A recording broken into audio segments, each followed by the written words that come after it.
पत्रकार को उठवा लिया गया था। फिर क्या हुआ? वो चुनाव हार गए। कहीं दूर नहीं जाए, रमन सिंह सरकार की हम बात कर रहे हैं। छत्तीसगढ़ में रमन सिंह सरकार थी, फिर रमन सिंह हार गए। अब आसार भी नजर नहीं आ रहा छत्तीसगढ़ में कि भाजपा की रमन सिंह सरकार आएगी।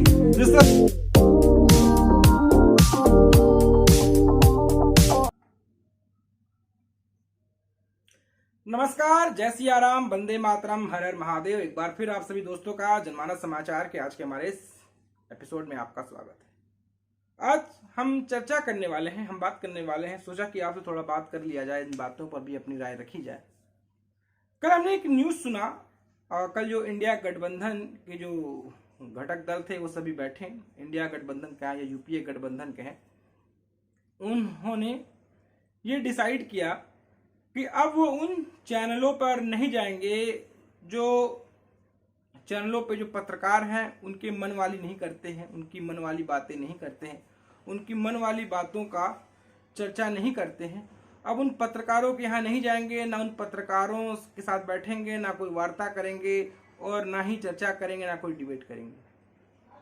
अब ये जो इंडी गठबंधन है, इंडी अलायंस है, उनका ये बात करना थोड़ा हास्यास्पद भी है और थोड़ा ये भी सोचने को मजबूर करता है। कहते हैं कि जहाँ डेमोक्रेसी होती है, जहाँ प्रजातंत्र होता है, वहाँ पर भिन्न भिन्न प्रकार के मत के लोग होते हैं, भिन्न भिन्न प्रकार की भाषा वाले लोग होते हैं, भिन्न भिन्न प्रकार की चर्चाएं होती हैं, भिन्न भिन्न प्रकार के शब्द होते हैं। तो भिन्नता में ही, अखंडता में ही तमाम तरह की बातें की जाती हैं।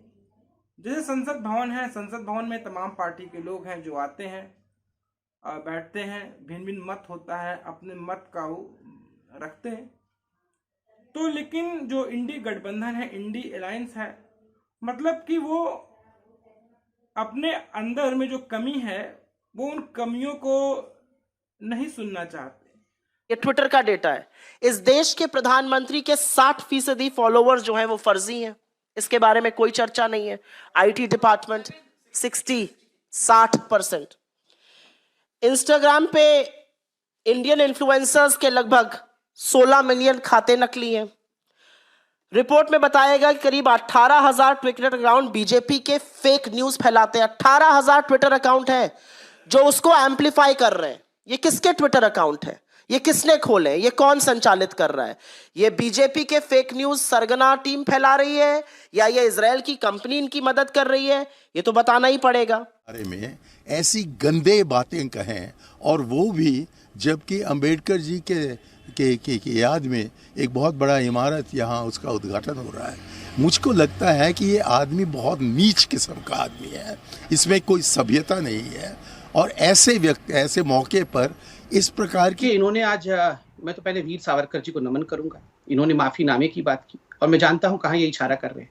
कम से कम हमारे नेता जाके लेडी एडवीना के चरणों पे उनके जूते, कोई बात नहीं। अमित जी, मैं गाली वाली मैडम के साथ चिल्लाना नहीं चाहता हूँ। गाली वाली मैडम गुस्सा हो जाएगी, फिर मैं कुछ बोलूंगा तो मैं जरा, आप गाली वाली मैडम को जरा साइड करेंगे अमित जी, जरा गाली वाली मैडम को साइड करेंगे अमीश जी। अमीश जी, गाली वाली मैडम को साइड कर दीजिए, साइड कर दीजिए गाली वाली मैडम को।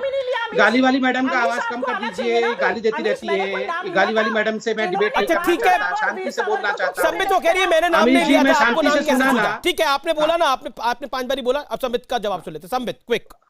देखिए, मैं तो नाम लेके बोलूंगा। वो जवाहरलाल नेहरू नहीं है हमारे पॉलिटिकल पार्टी में, जो जाके एडवीना माउंटबेटन के पैरों में बैठ के जूता उसका साफ करते थे। मैं खुल के बोल रहा हूँ। वो फोटो भी मैं बोलूंगा, आज लोग ट्वीट करे कैसे जाके पैर दबा रहे थे एडवीना माउंटबेटन के जवाहरलाल, और ये फोटो है पैर में बैठे। पंडित नेहरू पहले प्रधानमंत्री रहे। पहले प्रधानमंत्री होंगे तो क्या हो गया भैया? सावरकर जी देश के स्वतंत्रता सेनानी है, बिल्कुल है, वो लड़े, हिंदुस्तान स्वतंत्र हुआ। 2 लाइफ टर्म उनको मिला था, पहले हिंदुस्तानी थे जो 2 लाइफ टर्म मिला है। 10 साल उन्होंने काटे हैं अंडमान निकोबार के जेल में। इस गांधी पर इस नेहरू ने काटे हैं। 5 दिन 2 दिन जाके जेल में रह के आते थे क्योंकि एडवीना के पैर दबाते थे। ये बताएंगे वीर सावरकर के बारे में। और इनकी अध्यक्षा तो अभी बेवकूफ आदमी। इनकी इनकी इनकी बेवकूफ। ये देखिए इससे बोलो देखिए तो फिर चुप गाली वाली रहे। मैडम को इसको अरे कुछ गाली पता नहीं है मैडम को साइड इतिहास के बारे में। गाली इतिहास के इससे बारे बोलो- में ठीक पता इससे है, बोलो नेहरू के चुप बारे में रहिए। ठीक पता है, बिल्कुल ठीक नेहरू जी पता ना है। होते ना, एडविना तो माउंटबेटन एम्स का और भी होता पोल ना, खोलूंगा अभी IIT नेहरू के होता। साथ। अभी माफीनामा नहीं लिखते थे। अरे नो सुन लो, सेंस ऊपर माफीनामा जेल में बिताया। आपने बड़े आया, लव लेटर लिखा फूल का। था, चल नेहरू जी ने बेवकूफ। एडविना माउंटबेटन को हर दिन बैठ के लव लेटर लिखते थे, यहाँ माफीनामा के बारे में बोल। प्राय जो विपक्ष है वो कहता है कि मोदी साहब जो है अपने चाहने वालों को ही इंटरव्यू देते हैं, अपने चाहने वालों से ही बातें करते हैं, अपने चाहने वालों से ही रूबरू होते हैं, अपने चाहने वालों को ही इंटरव्यू देते हैं। इस तरह की बातें करने वाले, इन बातों पर चर्चा करने वाले, इन बातों पर अपने शब्दों की समय सीमा रखने वाले, बात करने वाले, अब वो कहते हैं अब उन पत्रकारों के डिबेट्स में नहीं जाएंगे जो पत्रकार उनसे और इंडी गठबंधन है उसके बारे में सवाल पूछते हैं, अब उनके यहाँ नहीं जाएंगे। इनके कुछ चुनिंदा पत्रकार हैं, अब वो उन चुनिंदा पत्रकारों के यहाँ जाएंगे, अब उन चुनिंदा पत्रकारों से ही बात करेंगे और उन चुनिंदा पत्रकारों से ही अपनी बातों को साझा करेंगे। ऐसे तो हमारे देश में मीडिया का दो धड़ा हो ही गया है। एक मीडिया है जो राष्ट्रवाद की बात करती है, एक मीडिया है देशहित की बात करती है, एक मीडिया जो है देशहित की शब्दों से खुद को चरितार्थ करती है, उसे गोदिया मीडिया कहा जाता है। एक मीडिया वो है जिनमें कुछ पत्रकार हैं जो चीनी पत्रकार हैं, जो चीनी टूल किट पर काम करते हैं, जो चीन से पैसे लेते हैं और भारत विरोधी एजेंडा को चलाते हैं। वो पत्रकार जिनका जमाना अब खत्म हो गया है। अब हमारे जैसे ही सोशल मीडिया, हमारे जैसे यूट्यूब पर आकर अपनी बातों को रखते हैं, वो उन हर शब्दों को चरितार्थ करते हैं, वो हर शब्दों पर अपनी राय रखते हैं जहां पर देश विरोधी एजेंडा की बातें आती हैं।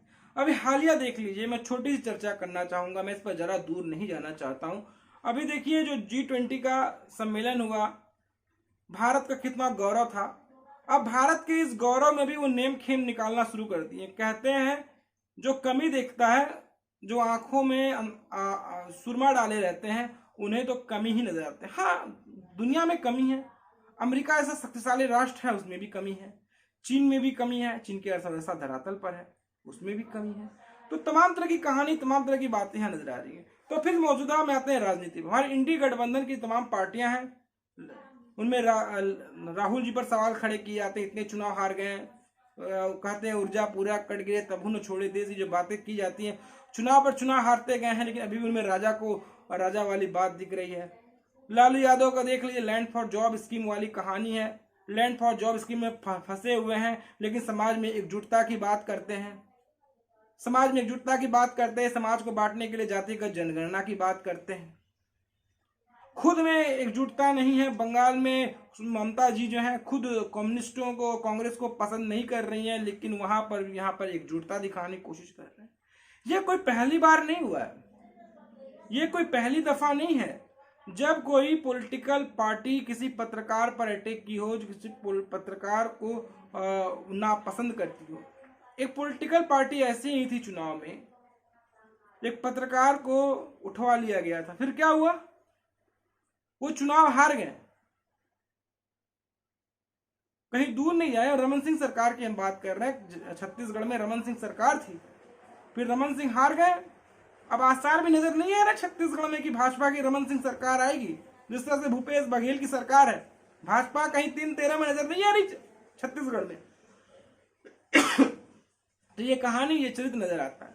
तो इनके कुछ खैराती पत्रकार हैं, उनके कुछ खैराती हैं, जो तमाम जो इसमें चैनल्स हैं, जैसे जी न्यूज हो गए, जैसे इंडिया टीवी हो गए, जैसे रिपब्लिक हो गए, जैसे नवभारत हो गए, जैसे TV9 हो गए, इन तमाम चैनलों पे उन पत्रकारों के पास ही जाएंगे जो पत्रकार इनसे मोहब्बती बात करते हैं, जो उनसे सवाल नहीं पूछेंगे, भैया इंडी गठबंधन बनाए हो, इंडी अलायंस बनाए हो, तो बताओ कैसे जीत कर आगे निकलोगे, कैसे जीतोगे, ये बताओ।